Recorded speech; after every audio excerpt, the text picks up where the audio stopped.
감사합니다. 하나님 말씀 보겠습니다. 하나님 말씀은 고린도 전서 5장 6절에서 8절까지의 말씀을 우리 한 목소리로 봉독해 올리겠습니다.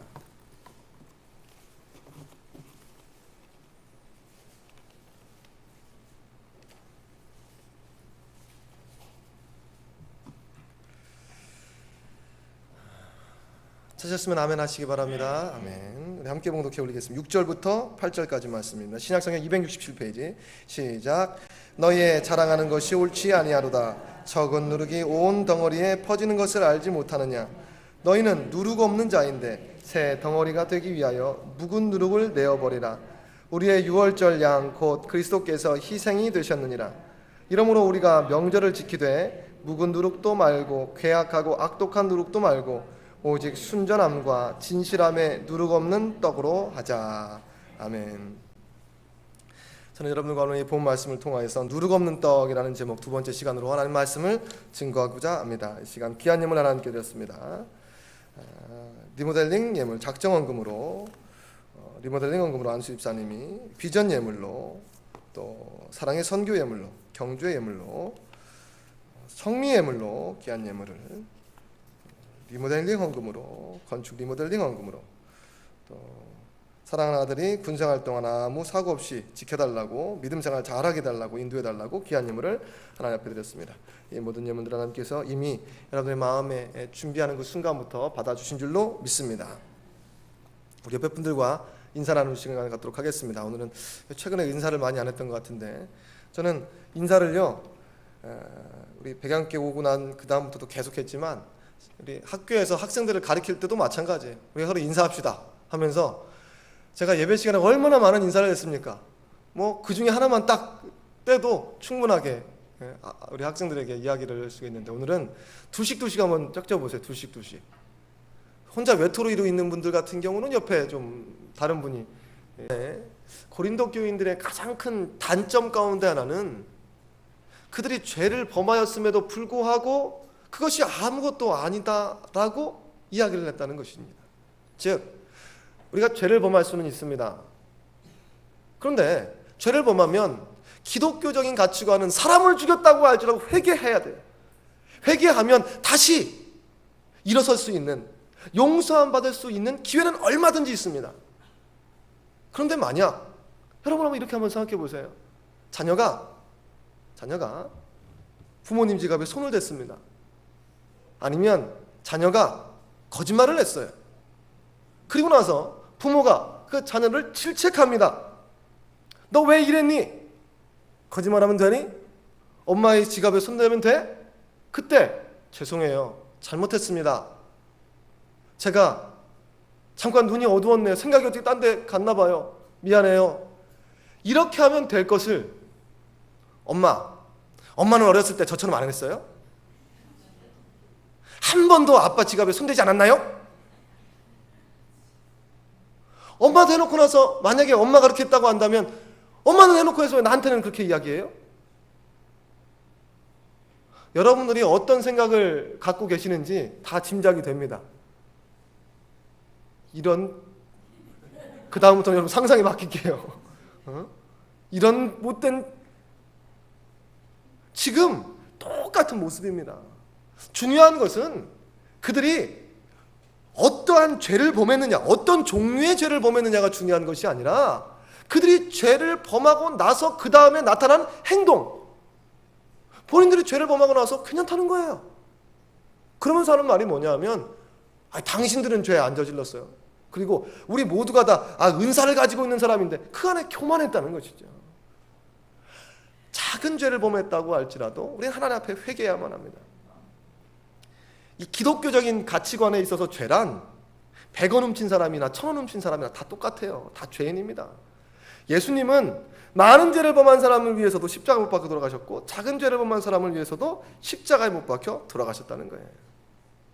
그리고 나서 그 다음부터 출발점은 똑같습니다. 우리가 과거에 그 어떠한 살인죄, 교도소를 갔다 왔든 아니면 세상적인 관점에서 도덕적으로 살았던 중요하지 않아요. 예수 그리스도의 피 뿌림 받아서 새롭게 하나님의 백성이 되었다고 한다면 그 다음부터 우리는 오늘 본 말씀에 의하면 누룩 없는 떡이 됩니다. 누룩 없는 떡으로 우리는 이제 예수 믿는 백성으로 살아가게 되는 것이죠. 그런데 문제는 과거의 우리의 행실, 우리의 모습들이 마치 상처. 그리고 상처가 아물면 나타나는 흉터처럼 우리 가운데 남아 있다는 것입니다. 예수 믿고 있는데 지금 여러분들 모두가 지금 다 이런 그 흉터가 있다는 거예요. 과거에 했던 흉터. 그래서 평상시에는 이 흉터가 잘 보이지 않습니다. 언제 보이느냐? 밝은 빛이 보이게 되면 그때 보이게 돼요. 자녀를 키우면서 남자아이에 비해서 여자아이들은 특히 다치거나 이런 부분들을 주의합니다. 특히 얼굴에 상처 나면 표시가 나요.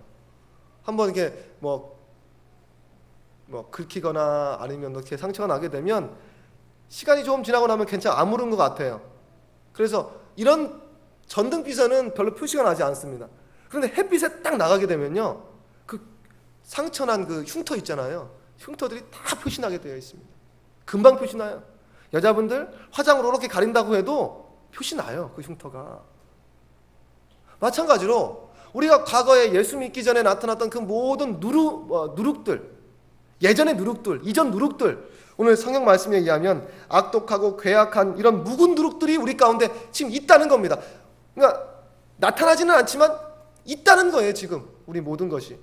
그래서 밝은 하나님의 빛을 딱 비춰주게 되면 예전의 그 흉터, 예전의 그 상처들이 그대로 보이게 됩니다. 사도 바울은 고린도 교인들에게 너희들은 왜 예전에 가지고 있는 그 묵은 누룩들, 악독하고 괴악한 그 묵은 누룩들을 자꾸 보이려고 하느냐? 그것을 내어버려야만 누룩 없는 떡, 진정한 예수 그리스도에 믿는 사람답게 살아갈 수 있다라고 이야기를 하고 있습니다. 그 이유는 우리가 묵은 누룩을 버려야 되는 이유에 관해서 7절에 이렇게 증거하고 있습니다. 제가 봉독해 드릴게요. 너희는 누룩 없는 자인데 새 덩어리가 되기 위하여 묵은 누룩을 내어버리리라. 우리의 유월절 양 곧 그리스도께서 희생이 되셨느니라. 우리가 왜 바르게 신앙생활 해야 됩니까? 왜 신앙생활 바르게 해야 되죠?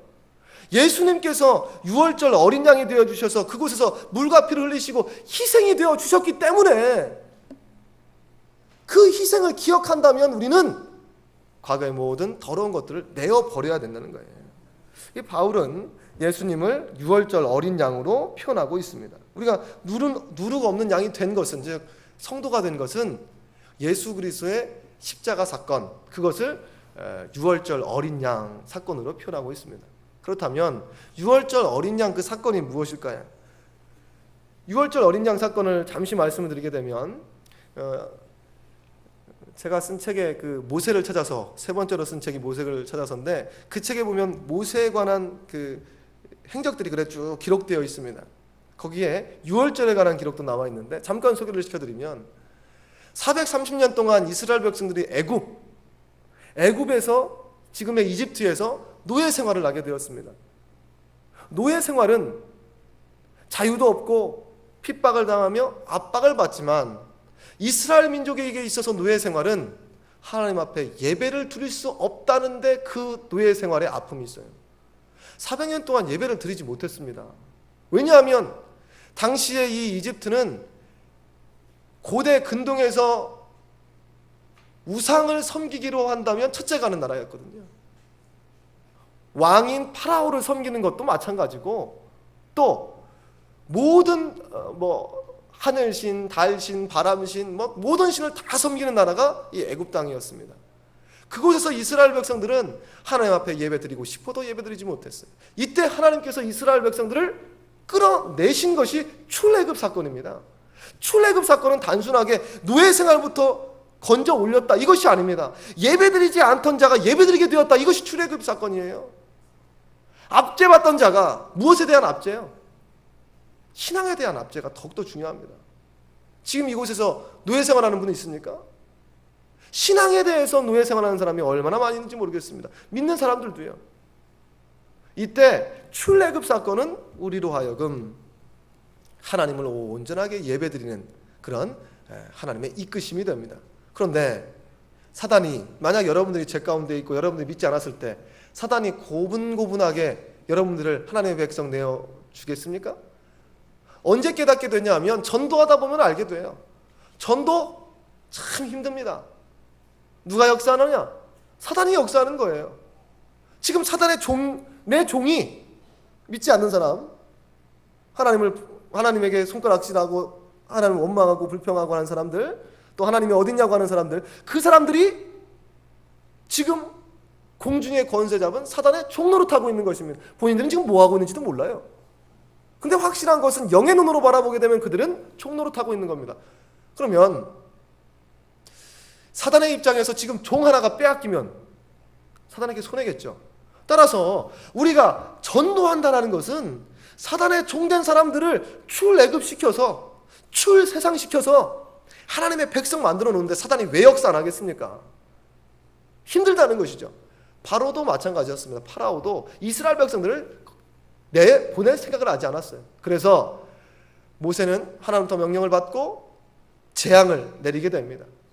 피의 재앙, 파리의 재앙, 수많은 암흑의 재앙, 9가지 재앙을 내보냈음에도 불구하고 파라오는 내보내주지 않았어요. 그리고 맨 마지막에 행했던 것이 바로 유월절, 그 다음에 정해진 것인데 장자를 치는 것이었습니다. 초태생, 짐승이나 사람이나 첫 번째 난 자녀는 다 죽는 거예요. 만약에 4대가 한 집에 살고 있다고 가정해 보겠습니다. 4대. 저는 똑같은 상황을 성경 말씀을 읽어도 좀 깊이, 목회자이기 때문에 그럴 수도 있지만 초태생, 첫째 아들만 죽었다라고 한다면 한 집에 한 사람만 죽겠습니까? 여러분 그런 생각 안 해보셨어요? 한 집에 할아버지, 할머니 있어요. 좀 길게 생각합시다. 증조 할머니, 증조 할아버지인데 첫째예요. 그리고 같이 할아버지 댁에서 사는데 이 할아버지도 첫째예요. 거기에 아버지가 있는데 아버지도 첫째예요. 그리고 내가 있는데 내가 첫째예요. 그럼 이 가정 가운데 하나님의 마지막 장자를 치는 재앙이 임하게 되면 그 4명 중에 누구를 치는 거예요? 4명 다 치는 겁니다. 4명. 첫째는 다 치는 거예요. 그래서 우리가 흔히 생각하게 되면 한 집에 하나씩 죽었겠구나 라고 생각할 수가 있죠? 아닙니다. 모든 초태생들은 다 죽게 되어 있는 거예요. 내가 첫째면 죽는 겁니다. 첫째면. 한 집에 줄초상이나 할 수도 있는 거예요. 줄초상. 이때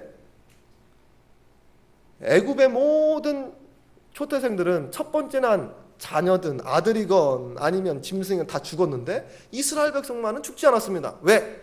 어린 양을 죽여 그 피를 문설주와 임방에 바르는 겁니다. 문설주와 임방에 바르게 되면 죽음의 신이, 죽음의 사자가 넘어간다는 거예요. 넘어간다. 그래서 이 표현에 대해서 출애굽기 12장 13절은 이렇게 표현하고 있습니다. 내가 애굽 땅을 칠 때 그 피가 너희의 거하는 집에 있어서, 그 피가 문설주와 임방의 그 피가 너희의 거하는 집에 있어서 너희를 위하여 표적이 될지라. 내가 피를 볼 때 너희를 넘어가리니 재앙이 너희에게서 내려 멸하지 아니하리라. 문설주와 임방에 어린 양의 피를 바르지 않는 가정은 무조건 죽습니다. 줄초상이 나요. 할아버지, 아버지, 손자까지 다 죽을 수도 있어요. 그러나 이스라엘 백성들만큼은 그렇지 않았다는 겁니다. 넘어간다. 유월절, 유월절, 넘을월, 넘을유, 넘을월, 절기절자, 유월절. 넘고 또 넘었다는 겁니다. 재앙이 임하지 않았다는 거예요. 그래서 이 유월절을 영어로 이야기하는 것은 패스오버, 패스가 지나다는 거죠. 패스, 패스, 지나다는 거예요. 지나간다는 거. 오버, 위쪽으로, 패스오버, 위쪽으로 지나간다는 겁니다. 또한 히브리어로도 마찬가지예요. 패사하, 이게 히브리어인데 히브리어도 마찬가지예요. 히브리어는 더 정확한 표현으로 말하면 점프한다라는 표현입니다. 더 높게, 아예 그 근처까지도 가지 않는다. 왜? 어린 양의 피를 발견했기 때문에 그렇습니다. 이것을 애니메이션 영화인 더 프린스 오브 이집트에 보면 아주 실감나게 표현하고 있어요. 지금 한번 생각해 보세요. 이스라엘 백성들이 지금 두려워 떨고 있습니다. 죽음의 신이 오는데요. 오늘 밤 지금 정확하게 8시 10분입니다. 10분인데 8시 15분에 죽음의 신이 임한대요. 죽음의 신이. 그런데 우리는 지금 하나님의 교회 다 지금 다 모여 있습니다. 그리고 우리 장로님부터 시작해서 우리 권사님들이 양을 피를 잘라서 창문에 다 발랐어요. 다 바르고 있습니다. 이렇게. 그런데 시간이 제각제각 와요. 비록 우리는 성경 말씀을 이미 다 알고 있기 때문에 당연하게 넘어가겠지 뭐, 이렇게 반응할 수 있지만, 이 광경을 처음 목격하는, 처음 경험하는 이스라엘 백성들에게는 반신반의할 거예요. 문설주와 인방에 피는 발랐지만 정말 내가 살 수 있을까? 저쪽에서부터 검은 연기가 올라옵니다. 검은 연기가 이집트 사람의 집에 딱 지나갈 때마다 연기가 어떻게 가냐면 막 이렇게 움직이다가 연기가 안개처럼 문 틈을 향해서 쑥 지나가요. 쑥 지나가면 갑자기 사람이 탁 꼬꾸라져요.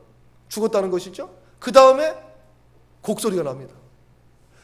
이쪽에 곡소리 막 죽는 소리가 나니까요. 지금 막 들려옵니다. 죽음의 신이 막 언급을 해요. 언소를 해옵니다. 이스라엘 백성들이 지금 우리가 이 자리에 나와 있다면 마음 졸이고 있는 거죠. 정말 넘어갈까? 정말 죽음의 신이 패스 오버할까? 지나갈까? 라고 하는데 이 연기가 쭉 오다가 그 피를 딱 보는 순간 잠시 멈춰요. 멈칫합니다. 그리고 나서 그 집을 넘어서 다른 곳으로 지나가게 되는 것이죠. 그리고 나서 곡소리 나고 곡소리 안 나고 곡소리 났다면 우리는 지나간 거예요. 이것이 바로 유월절 어린 양의 의미입니다. 이 모든 것이 예수 그리스도께서 우리의 유월절 어린 양이 되어주셨기 때문에 그렇습니다.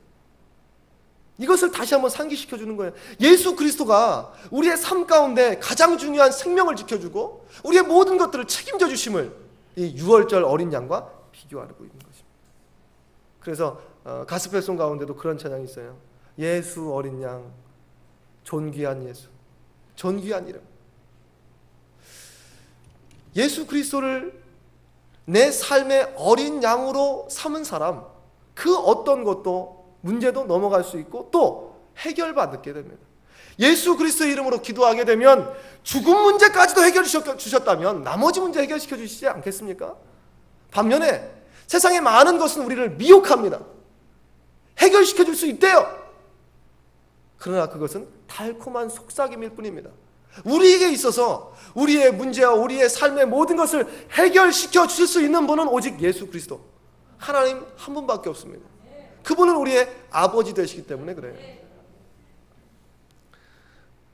이런 이야기가 있습니다. 어느 한 사우나 라커룸에 이 모두가 다 이제 옷을 막 갈아입고 뭐 이렇게 하는데 휴대전화가 울리게 됩니다. 휴대전화가 따르릉 울리니까 어떤 아저씨가 휴대전화를 딱 받아요. 딱 받으니까 요즘은 휴대폰 성능이 워낙 좋잖아요. 소리가 옆에 있으니까 다 들리게 되는 거죠. 그 전화기 소리로 그렇게 이야기합니다. 아빠, 나 신발 사도 돼요?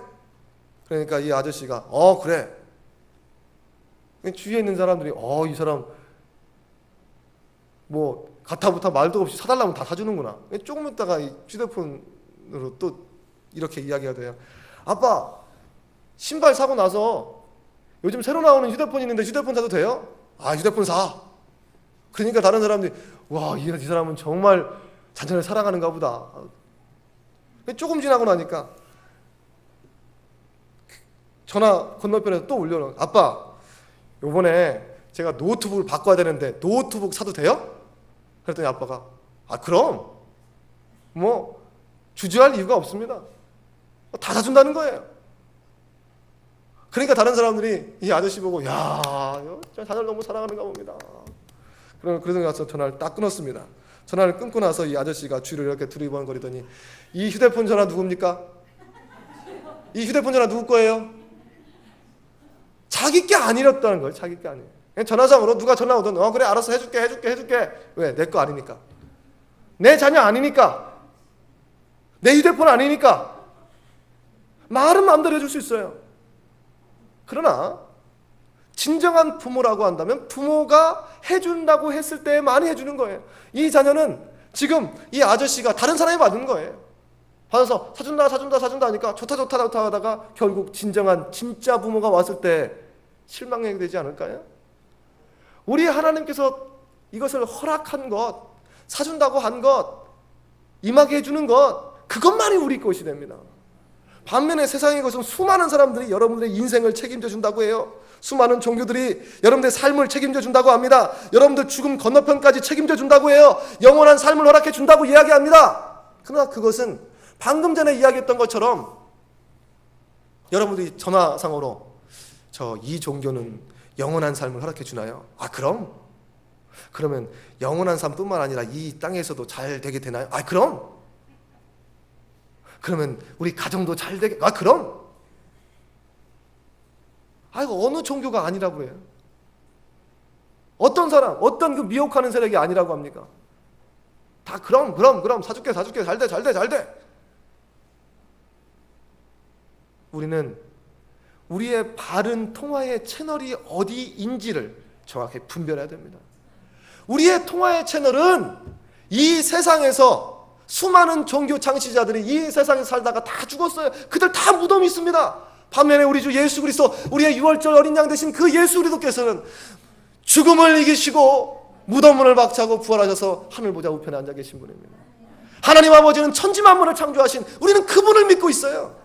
그렇기 때문에 우리의 믿음과 신앙은 단순하게 그럼 이것으로 그치는 것이 결코 아닙니다. 다른 곳에 가서 기웃거리지 마세요. 다른 곳에 가서 물어본다고 하죠. 다 좋은 얘기만 합니다. 다 보장시켜 준대요. 그러나 여러분, 그것은 여러분들을 미혹하는 미혹의 세력임을 믿으시기를 바랍니다. 공허한 메아리일 뿐입니다. 그 어떤 것도 여러분들을 속 시원하게 영원한 생명으로 이끌어가지 못하게 됩니다. 유월절 어린 양이 죽음으로 말미암아 죽음의 신을 이스라엘 백성으로부터 건져 주었던 것처럼 예수 그리스도 역시 십자가 그 놀라운 사건으로부터 우리를 건져 주시고 구원하여 주셨습니다. 이사야서 1장 18절은 그것에 관해서 이렇게 증거합니다. 여호와께서 말씀하시되 오라 우리가 서로 변론하자. 너희 죄가 주홍 같을지라도 눈과 같이 이어질 것이요 진홍같이 붉을지라도 양털같이 되리라. 무엇을 통하여서요?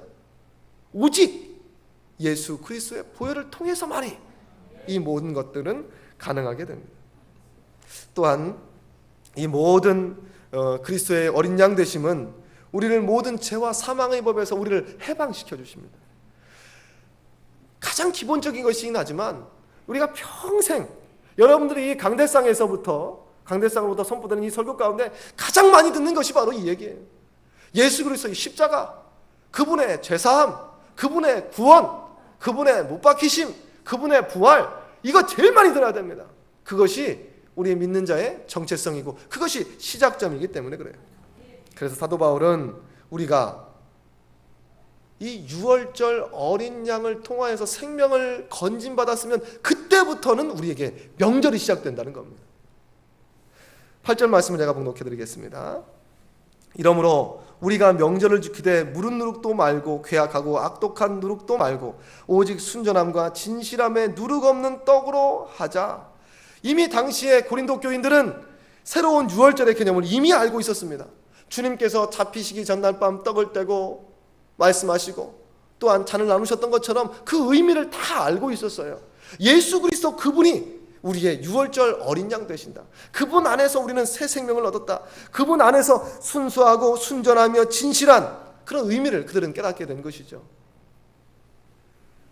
따라서 예수 그리스도로 말미암아 유월절 어린 양의 그 피를 받은 사람은 그 다음부터는 순결한 삶을 살아라.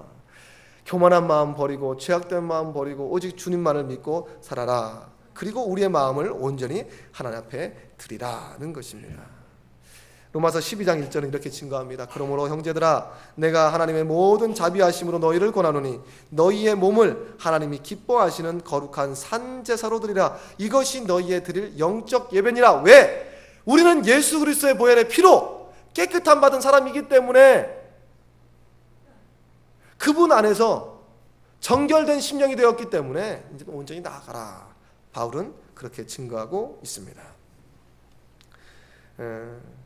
이 유월절에 관해서는 우리가 바르게 지켜야 되는 것에 관해서 이렇게 증거하고 있습니다. 우리 신명기 16장 1절 말씀 한번 보도록 하겠습니다. 신명기 16장 1절 말씀이요.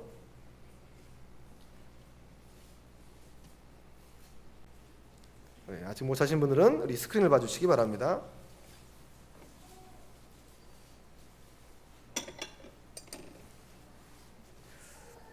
함께 봉독합니다. 시작. 아빕월을 지켜 내 하나님 여호와의 유월절 예식을 행하라.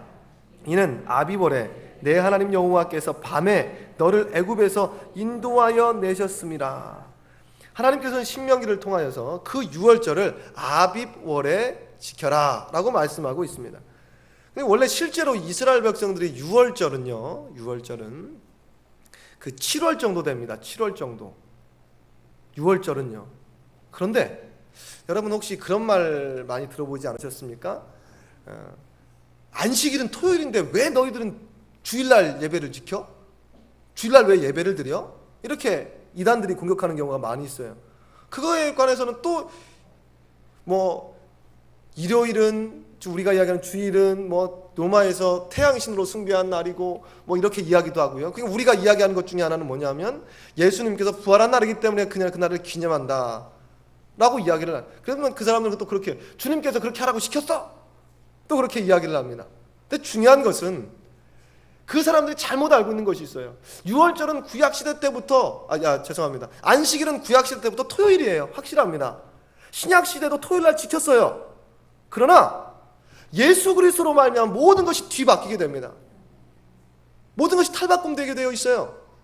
지금 잘 보세요. 유월절, 우리가 보편적으로 생각했을 때 이스라엘 백성들이 지키는 그 절기 유월절을 이스라엘 백성들이 애굽에서 나올 때 그때 그날을 기념하여 지켰구나라고 우리는 생각을 할 수 있어요.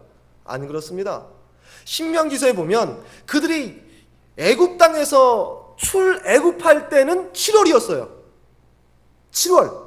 그럼 7월에 유월절을 지켜야 될 거 아니겠습니까? 만약 그 날짜가 그 날짜로 지킨다면 신약시대에 이스라엘 백성이 안식일을 토요일날 지켰기 때문에 지금도 우리는 토요일날 지켜야 된다. 이 논리가 그대로 성립된다면 유월절이 7월달에 나왔기 때문에 유월절도 7월달에 지켜야 되지 않느냐 이겁니다. 안 그래요. 하나님께서 뭐라고 말씀하시냐면 아빕월에 너희 유월절을 지켜라. 그러면 아빕월이 7월달이면 아무 문제가 없어요. 유월절도 7월달, 아빕월도 7월달 아무 문제 없습니다. 그런데 문제는 아비월은 7월달이 아니에요. 그들이 실제로 출애굽한 것은 7월달인데 하나님께서 강권적으로 야 니들 7월달에 나왔지만 아비월에 지켜 하면 어떻게 돼요? 우리가 아비월에 지켜야 됩니다. 유월절은 그날이에요. 안식일은 그날 분명 확실합니다. 그날 맞아요. 그러나 예수 그리스도의 부활 그날을 기점으로 모든 것이 달라졌다면 우리는 그날을 기점으로 얼마든지 하나님 앞에 예배드릴 수 있게 된다는 것입니다. 그러면 아비월이 언제냐? 아빕, 요 뜻이 히브리어로 녹색입니다. 녹색. 그럼 여러분 한번 생각해 보세요. 아빕월, 그럼 녹색월. 녹색월인데 언제부터 이 식물이 파릇파릇하게 되죠? 언제부터? 겨울 지나면 그 다음부터 이제 새싹이 올라오잖아요. 이제 녹색이 나타나기 시작하잖아요. 그래서 아빕월은 3, 4월을 의미합니다. 3, 4월. 녹색이 이제 막 튀는 그 시기를 의미해요. 그래서 유대인들의 그 민간력으로는 이 아비월이 만물이 소생하는 3, 4월이 되고 그래서 이날을 기점으로 해서 정월 1월로 삼아라. 아비월을 기점으로 해서 그래서 이스라엘 백성들은 아빕월로 유월절을 지키게 됩니다. 그래서 다른 우리 느헤미야서에 보면 이 아비월을 다른 말로는 니산월이라고 표현해요. 니산월. 다 같은 말입니다. 유월절이나 이스라엘 백성이 지킨 것이 유월절이나 아비월이나 니산월이나 다 똑같아요. 중요한 것은 이스라엘 백성들이 출애굽한 그 날짜가 정확하게 그날 7월이기 때문에 지켜야 된다는 그 의미가 아니라 하나님께서 새롭게 지정한 그 모든 것이 새롭게 되는 그 날, 우리로 말하면 예수 그리스도 믿고 거듭남 받고 성령 받은 그때부터 우리는 날마다 그리스도 예수 안에서 명절로 지켜나가야 된다는 것입니다. 명절로. 그래서 신명기 16장 2절에 3절은 이렇게 증거합니다. 제가 번독해 드릴게요. 여호와께서 그 이름을 두시려고 택하신 곳에서 우양으로 내 하나님 여호와께 유월절 제사를 드리되 유교병을 그것과 아울러 먹지 말고 7일 동안은 무교병 곧 고난의 떡을 그것과 아울러 먹으며 이는 내가 애굽 땅에서 급속히 나왔음이니 이와 같이 행하여 너희 평생에 항상 내가 애굽 땅에서 나온 날을 기억할 것이니라. 즉 하나님께서는 이스라엘 백성들이 유월절 날을 기념으로 해서 그날을 기점으로 해서 과거와 단절된, 만약 이스라엘 백성들이 누룩 있는 떡을 먹고 왔다면 그 누룩의 출처는 애굽 땅이었다는 거예요. 누룩 없는 떡을 먹어라. 왜? 애굽에 있는 수많은 그 잔재물들 다 버리고 새롭게 시작해라 라고 하는 것이 유월절 어린 양의 의미와 함께 유월절을 지키는 근본적인 이유입니다. 과거와 단절된 건 너무나 많이 필요해요. 우리는 흔히 동물의 행위를 더럽다고 합니다. 이제 말씀을 정리하도록 할게요. 동물이 하는 그 모습들을 보면 굉장히 더럽다고 생각을 해요. 기본적으로 한 번도 안 씻으니까. 한번 평생 안 씻는 동물이 태반이잖아요. 비 올 때나 한 번 씻겨 내려갈까. 그런데 참 저희 집에 있는 그 동물 보고도 참 많이 배우는데, 저희 집 개가 속이 좋지 않으면요 먹은 것이 있다가 그걸 다 토해내요. 그럼 뭐 동물 그런 경우 많이 있잖아요. 그런데 이 동물은, 이 개는 미물이라 방금 전에 토해냈어요. 그 잠깐 갔다가 치워야지 하다가 좀 늦게 가고서 딱 치우려고 보면 없어요. 제가 가서 위층에서 어머니에게 묻습니다. 어머니가 치우셨어요? 아니, 난 토했는지도 모르는데? 그러면 저희 집 개 그 뒷바라지를 하는 사람은 저희 어머니와 저밖에 없어요. 저희 아버님은 전혀 관심도 갖지 않고 저희 자녀들은 가까이 가지를 않습니다.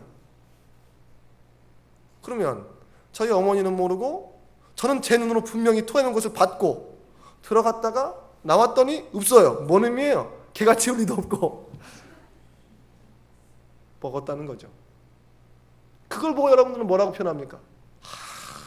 더러워. 그 토해낸 것을 어떻게... 이 개의 행위는 우리가 더럽다고 하면서 실제로 영적으로 우리가 더러운 것을 다 토해냈어요. 그리스도 예수 안에서 더러운 것을 다 쏟아냈습니다. 그런데 왜 다시 그것을 들이키냐는 말이죠. 왜 눈에 보이는 더러움은 더럽다고 하면서 영적인 더러움은 더러움을 표현하지 못합니까? 예수 믿었다고 한다면, 오늘 이 고린도 교인들에게 말씀하고 있는 사도 바울의 말이 그겁니다. 너희들 예수 믿고 나서 왜 과거의 일을 또다시 반복하느냐라는 것입니다. 우리는 하나님의 자녀지 사단의 짐승이 아닙니다. 종이 아니에요.